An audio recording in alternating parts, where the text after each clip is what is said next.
We've all seen the videos. Someone flipping through a book at lightning speed, their eyes darting across the page, claiming they just read a 300-page novel in 10 minutes.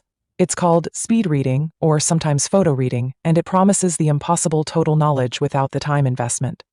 But if we're being honest, it's usually a lie.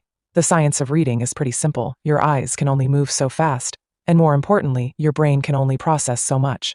When you try to speed read, you aren't actually reading, you're skimming. You might catch the main headings or a few bold words, but the nuance, the logic, and the why behind the information, that's the first thing to disappear.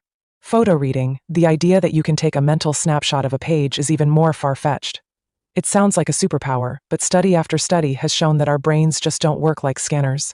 Here is the uncomfortable truth. Reading isn't just about moving your eyes. It's about thinking. If you read a page in 5 seconds but can't explain it to a friend afterward, you've actually wasted 5 seconds. Real learning requires cognitive friction.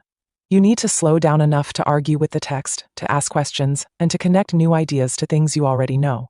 So, what should you do instead? If you want to get through books faster without losing your mind, try these 3 things. First, selective reading. You don't have to read every word. In nonfiction, the meat of the information is often in the introduction, the conclusion, and the first sentence of every paragraph. Focus there. Second, the inspectional read. Flip through the chapter for 2 minutes before you read it. Look at the charts and the subheadings. This creates a map in your brain so when you do read, you aren't lost. And third, active recall. Read one section, close the book, and ask yourself, what did I just learn? This 1-minute habit is more effective than reading the same page 10 times at high speed. In the end, the goal of reading isn't to say you finished the book. The goal is to change how you think. Don't worry about being the fastest reader in the room. Aim to be the one who actually understands what they read. Because knowledge isn't a race, it's an investment.